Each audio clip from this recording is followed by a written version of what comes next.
오늘 아침을 여는 말씀은 다니엘 1장 8절에서 9절입니다. 다니엘은 뜻을 정하여 왕의 음식과 그가 마시는 포도주로 자기를 더럽히지 아니하리라 하고 자기를 더럽히지 아니하도록 환관장에게 구하니 하나님이 다니엘로 하여금 환관장에게 은혜와 긍휼을 얻게 하신지라. 다니엘과 에스겔은 남유다가 완전히 망하기 전 1차, 2차로 바벨론에 끌려갔던 시기에 놀라운 사역을 한 하나님의 사람들입니다. 하나님께서는 이들을 통해 하나님의 역사가 가나안 땅에서만 이루어지는 것이 아님을 드러내셨습니다. 포로민 출신인 다니엘은 바벨론에서도 훌륭한 인재로 인정받아 쓰임받게 됩니다. 하지만 하나님의 뜻대로만 살려고 하는 다니엘에게는 하나부터 10까지가 어려움이자 유혹이었습니다. 유능한 자로 인정받더라도 바벨론에서는 포로들의 이름과 식생활부터 바벨론식으로 바꾸어 그들의 사람으로 만들려고 하기 때문입니다. 4절 말씀을 보시면 곧 흠이 없고 용모가 아름다우며 모든 지혜를 통찰하며 지식에 통달하며 학문에 익숙하여 왕궁에 설만한 소년을 데려오게 하였고 그들에게 갈대아 사람의 학문과 언어를 가르치게 하였다고 기록한 것 같이 말입니다. 성경을 잘 아시는 분들은 이런 상황에서 다니엘이 믿음으로 잘 극복해내었다는 것을 아실 겁니다. 하지만 다니엘이라고 우리와 다른 사람이었던 것이 아니라 어떤 믿음의 마음으로 어려운 상황을 이겨냈는지가 우리가 오늘 묵상해야 할 부분입니다.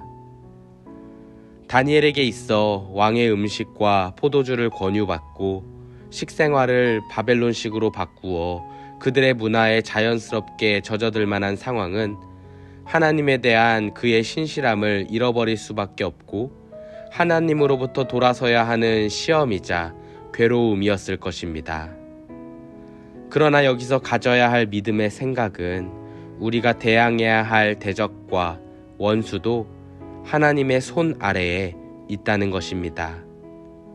그리고 이러한 생각뿐만 아니라 이때 우리의 믿음이 더 크다는 것을 증명해 보일 수 있는 각오 또한 있어야 하겠습니다. 하나님께서는 일하실 때 우리의 믿음과 행함이 있어야만 행하시는 분입니다. 그것이 우리를 인격적으로 대하시고 쓰시는 하나님의 방법입니다. 이는 열왕기상 18장에서 엘리야와 바알 선지자들이 갈멜산 싸움을 했던 장면을 떠올리게 합니다. 이와 같이 우리가 어려운 상황을 믿음으로 극복하려면 어려운 상황을 주는 대적보다 더 큰 믿음으로 자신을 실험하며 증명해 보이고자 할 수 있어야겠습니다. 12절에서 14절 말씀을 보시면 청하오니 당신의 종들을 열흘 동안 시험하여 채식을 주어 먹게 하고 물을 주어 마시게 한 후에 당신 앞에서 우리의 얼굴과 왕의 음식을 먹는 소년들의 얼굴을 비교하여 보아서 당신이 보는 대로 종들에게 행하소서 하매 그가 그들의 말을 따라 열흘 동안 시험하더니 그 믿음으로 승리하겠다는 각오로 나아갈 때 상대는 그것을 인정하고 내 믿음 앞에 승복할 수밖에 없을 것입니다. 왜냐하면은 우리의 믿음 위에 하나님의 능력이 더하여져서 능치 못할 일이 없어지기 때문입니다. 다니엘은 이러한 믿음을 가지고 환관장에게 자신을 시험해 보일 기회를 청하였습니다. 그리고 그때 하나님은 일하시기 시작했습니다. 9절 말씀입니다. 하나님이 다니엘로 하여금 환관장에게 은혜와 긍휼을 얻게 하신지라. 다니엘은 포로로 끌려온 포로민일 뿐이었습니다.